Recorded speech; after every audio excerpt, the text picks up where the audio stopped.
man, there's a lot to like here, isn't there?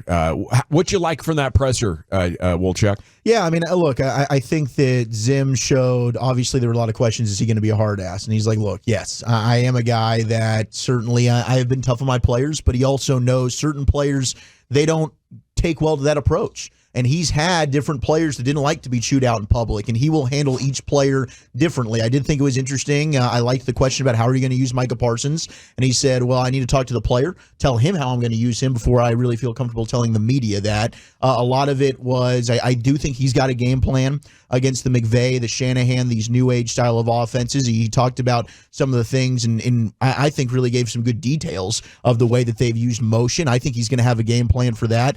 But I think the majority of it is the communication, the teaching, the accountability. I think you heard a lot of stuff that was very positive there from Mike Zimmer. Yeah, he's like, what really ticks me off is when the fundamentals are messed up, and I think he's one of these old school coaches that really appreciates the art of teaching, and so I know he is going to be talking from all the players that, we got to sit down with at Super Bowl Radio Row and all the stories we've heard about Zimmer from his time here and just the fact that how detail-oriented he is, how great of a teacher he is, and so he gets super butthurt when he feels like he's doing great teaching here and we're still having fundamental issues. And then he says the thing where it's like, players that want to be great are down with being coached. And so he sets that line. So if you're a guy and you're going, okay, well, I got to check myself. Do I want to be great here? Because if I'm going to take to the coaching, then it's going to be a reflection on how great I want to be. And Darren Woodson talked about that. Dude, he sat me down and showed me all my bad plays. And as a guy who wanted to be great, Darren Woodson took that and appreciated that. And I think it's because I would guarantee you this isn't a Mike Zimmer sit down with Darren Woodson and tell him all of his problems without providing solutions. Yeah. If Mike Zimmer is a solutions guy, everybody likes that guy. Mm-hmm. It might hurt at first, like, gosh dang it, I just got called out in a huge fat way. But I'm not just left with this and now I got to go figure it out. Yeah. I think Mike Zimmer, from what we've heard from a guy like Darren Woodson, is, hey, here's your issues and here's how I can help you and here's the things that you need to do to solve them. And if you're going to be that kind of guy, then that's exactly what I would want. Yeah, I did like a lot of that tone. It seems like he's got a really good handle on what buttons to push, but he understands that I can't trample on people, and even talked once about, sometimes I've been too tough on players, I think, some of those coaches can go overboard and in a moment of reflection, like maybe I don't want to go that tough, but I think he has a really good understanding of how that works for players and why it's important, to create that sort of tone and that sort of urgency through practice. We're not just here to kind of get better and, hey, look at this, I'm doing my drills. It's like, man, it's really important that you perfect this right now. And if I sense from you that the attitude isn't like geared towards perfection, something else is going on, we don't have all day. We only have a limited amount of hours to practice. We got to snap into it. Right. Do you not understand how important this moment is right here? And I think that is amongst the reasons that, the good coaches can separate themselves because they can create that sense of urgency that is so much more conducive to learning, than just, get your reps in and over time, like the repetition is going to make you better.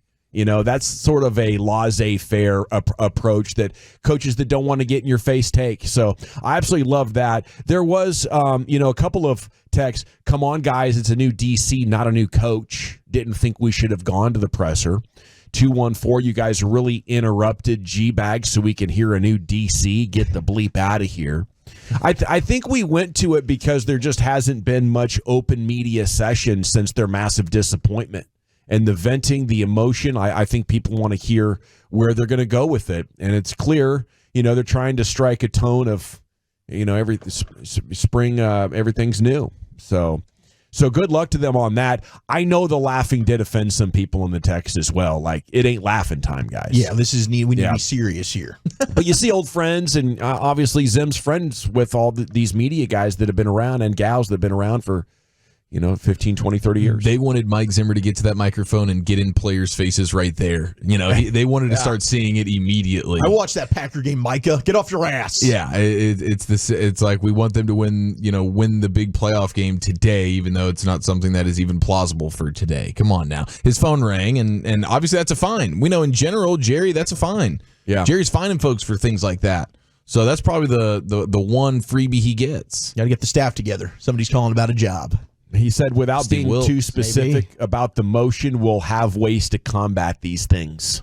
I like how he said that. He made me more confident. And I also kind of like how he talks like Lee Steinberg, just a little bit. Just a little. Okay. At 877-881-1053, would Zimmer ever have a long meeting with Dan Quinn about the state of the defense, talk about the players? I don't know what you mean by that. Yeah, I don't think the former defensive coordinator, who's now the head coach of your division rival, is going to sit down with your current defensive coordinator and talk strategy. Yeah, but overall, a quality press conference and a good way to open up the show and move into the offseason. I think, even if you're the best coordinator, you're going to need good players. And you saw that with Belichick. You've seen that with the number of coaches. And I think if I'm Mike Zimmer right now, I'm heading down to the personnel department saying, man, here before too long, I'm going to have some players at OTAs. And out of this draft class, I need some studs, at least one good linebacker. And out of free agency, I need one good veteran linebacker. I think the shopping list is not too expansive. Yeah. I can make do with everything else on your team. Even if you want to let Dorrance Armstrong go, that's fine.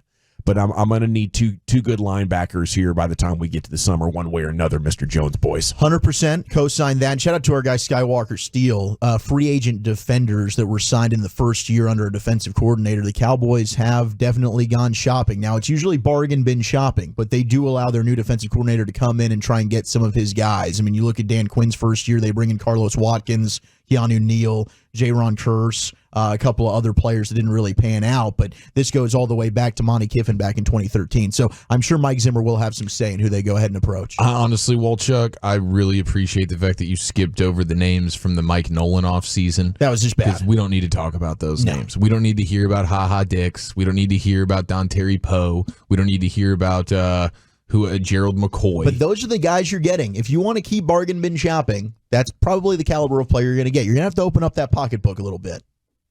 Well, then you can just excuse me because I'm going to be paying attention to the Mavs, Rangers, and Stars. Damn right. Okay? If that's what you want to do to free agency, I'm Dunsky. I'm Dunsky, bruh. Yeah. I'm not even going to talk about you winning a championship. Yeah, we're going to party with the real world champion Texas Rangers. I'll show up in Oxnard and look at your recruiting or your draft class, and maybe if there's like 3 Pro Bowlers and 5 rookie all-team guys there, that'll be like, okay, we got ourselves something here, boys. No, at that point, we'll be in Oxnard just being all over the MLB trade deadline. There we go. Just be hammering it. Let's go, Rangers. Dun, dun, dun, dun, dun.